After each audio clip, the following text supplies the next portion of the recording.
Si vous êtes croyant en Jésus-Christ, vous avez une mission. Et ne laissez jamais personne vous dire que votre mission n'est pas un ministère juste parce que c'est dans un cadre d'entreprise. La mère de jeunes enfants qui a choisi de rester à la maison avec ses enfants, ne laissez personne vous dire que ce n'est pas un ministère.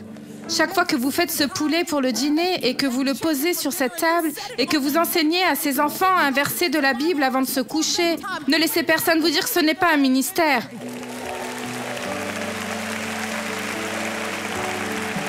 Femmes d'entreprise, lorsque vous vous asseyez autour de cette table de réunion et que vous êtes la seule à avoir un ensemble d'idéaux qui s'alignent sur la vérité des Écritures à une table, avec ceux qui pensent, agissent, planifient d'une manière qui s'éloigne de la parole de Dieu, ne laissez personne vous dire que vous, dans cette salle de réunion, vous n'êtes pas dans un ministère.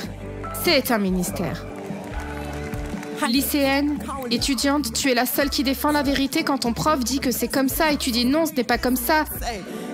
Ne laissez personne vous dire qu'en tant que lumière sur ce campus universitaire, vous n'êtes pas dans le ministère. Chacune de nous a une mission. Et le jour arrive où l'on va devoir rendre compte. Dites à quelqu'un qu'il y a un trésor caché dans ces vases de terre. Je suis venue vous dire que par l'Esprit de Dieu, il y a un don et une puissance qui vous a été confiée, qui est à votre disposition, à ma disposition en tant que fille du plus haut roi. Vous devez savoir que même si vous ne croyez pas ce que les Écritures déclarent être vrai à propos de votre trésor, si vous ne croyez pas que vous avez été pardonné, que vous avez déjà la victoire ou que l'ennemi est déjà sous vos pieds et qu'il n'y a pas de condamnation pour ceux d'entre nous qui sont en Jésus-Christ, ou que vous avez été rendu compétente par l'Esprit de Dieu. Je suis venue vous dire que même si vous n'y croyez pas, l'ennemi le croit. Il sait qui tu es. Et quelle honte ce serait pour lui de le savoir et pas nous. Il est donc temps pour nous d'ouvrir le tiroir et de commencer à sortir le trésor. Le trésor que nous avons ignoré, le trésor qu'on a qualifié d'insignifiant, la chose qu'on a dit n'est pas précieuse.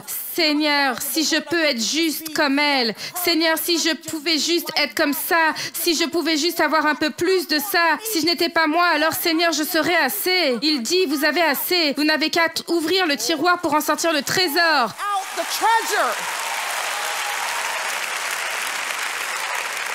Il y a une histoire dans la Bible qui va vous être très familière. C'est celle que le Seigneur a utilisée dans ma vie pour me rappeler comment il va me contraindre. Et il nous obligera à ouvrir le tiroir, étendre la main, sortir le trésor, voir ce que c'est quand il utilise ce qu'il nous a déjà confié. Luc chapitre 9, versets 1 et 2 dit ceci. Il l'a appelé, c'est Jésus. Il a appelé, que quelqu'un dise qu'il a appelé.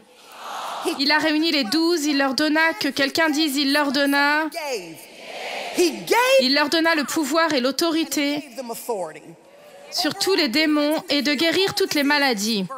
Verset 2, puis il a envoyé, que quelqu'un dise, il a envoyé. Il les a envoyés. Il les a appelés. Il leur a donné un trésor. Puis il les a envoyés. Le verset 10 dit, « Puis quand ils sont revenus à lui, ils ont rendu compte à lui de tout ce qu'ils avaient fait. Il les a emmenés avec lui, se retira seul sur une colline appelée Bethsaïda. » Les multitudes étaient au courant de ce verset 11. Alors ils ont suivi Jésus parce que vous savez, partout où Jésus allait, une foule suivait à coup sûr. Ils n'étaient pas tout à fait sûrs qu'il était le Messie, mais ce qu'ils savaient, c'est que lorsque cet homme était présent, les aveugles pouvaient voir. Ce qu'ils savaient, c'est que lorsque Jésus était présent, les boiteux pouvaient marcher, les sourds pouvaient entendre, les morts ressusciter. La foule suivait et accueillant la multitude, Jésus commença à leur parler du royaume de Dieu et de guérir ceux qui avaient besoin de guérison. Verset 12. Le jour commençait à baisser. Alors les 12 s'approchèrent de lui et dirent, « Il va falloir que tu renvoies ces gens, il faut qu'ils aillent dans les villages environnants, dans la campagne pour se loger. » Ils doivent avoir quelque chose à manger, Jésus. Allez, on est dans un endroit désolé. Verset 13, leur dit Jésus. Donnez-leur vous-même quelque chose à manger. Ils ont dit, Jésus, on n'a pas plus de 5 pains et 2 poissons. À moins que tu nous laisses aller acheter de la nourriture pour tous ces gens, parce que tu sais qu'on n'a pas assez dans l'état dans lequel on est. Il y avait environ 5000 hommes. Les érudits disent que la raison pour laquelle Luc spécifie les hommes, c'est parce qu'il y avait aussi des femmes et des enfants. Il y avait donc probablement environ 15 000 personnes affamées ce jour-là. Jésus a dit de les faire incliner pour manger en groupe d'environ 50 chacun, alors ils firent ainsi. Et puis il prit les 5 pains et les 2 poissons, levant les yeux au ciel, les bénit, et ensuite il les brisa, il continua à les donner aux disciples, à mettre devant la multitude. Et le verset 17 dit qu'ils ont tous mangé. Ils étaient tous satisfaits. Juste pour que vous sachiez à quel point ils étaient satisfaits, ils sont passés et ont ramassé tous les restes. Parce qu'il y avait des restes. Dans cette histoire, on rencontre une multitude affamée, une multitude qui demande. Ils ont un besoin, il y a un manque à combler. Et la plupart du temps, lorsque cette proportion des Écritures est examinée, la multitude est sur quoi on se concentre? Sur les 5 pains, les 2 poissons et comment ils étaient satisfaits. Mais juste quelques instants ce soir, je veux vous parler des 12 disciples. Ceux qui ont marché avec Jésus, qui parlent avec Jésus, ceux qui étaient en communion proche avec Jésus, ceux qui sortiraient un vendredi soir afin d'être en présence de Jésus parmi le peuple de Jésus. Je veux parler aux disciples de Jésus. Les disciples à cette occasion avaient été appelés à Jésus, par Jésus. Ils avaient une conversation les uns avec les autres. Jésus leur avait confié le pouvoir, l'autorité, les avait envoyés. J'aime que cet évangile soit l'un des évangiles synoptiques. Les évangiles synoptiques sont ceux qui racontent. Il y en a 3, Matthieu, Marc et Luc. Ces 3-là racontent des histoires similaires sur un ton similaire, d'une manière similaire, afin qu'on puisse obtenir plus de couches à l'histoire. J'aime les évangiles de cette façon. Ils nous donnent des couches, comme si quelqu'un vous offrait un gâteau au chocolat, mais vous a donné des options. Vous pourriez avoir un gâteau au chocolat à 1 couche, un gâteau au chocolat à 7 couches. Lequel allez-vous choisir?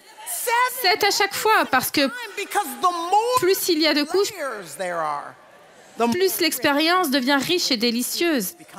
Marc 6 est une couche de gâteau au chocolat pour nous. Il nous dit que c'est l'expérience quand Jésus a appelé les disciples à lui et ensuite les a envoyés par paire. Vous vous souvenez, 2 par 2 dans les villes et communautés voisines.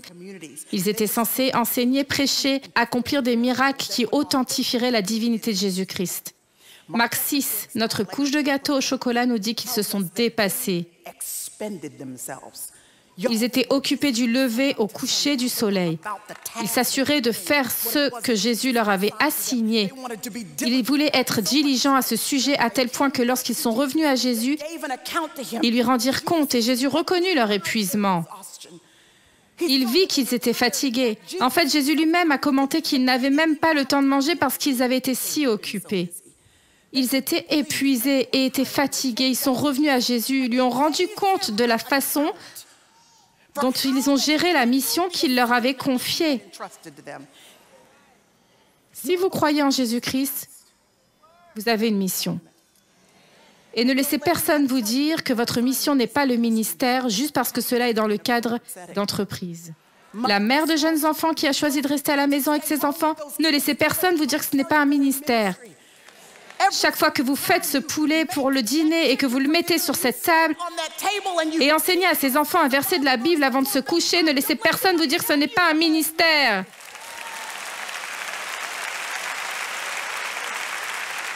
Femmes d'entreprise, quand vous vous asseyez autour de cette table de réunion et vous êtes la seule à avoir un ensemble d'idéaux qui correspondent à la vérité des Écritures, à une table, avec ceux qui pensent, agissent et planifient d'une manière qui s'est éloignée de la parole de Dieu. Ne laissez personne vous dire dans cette salle de réunion que vous n'êtes pas dans un ministère.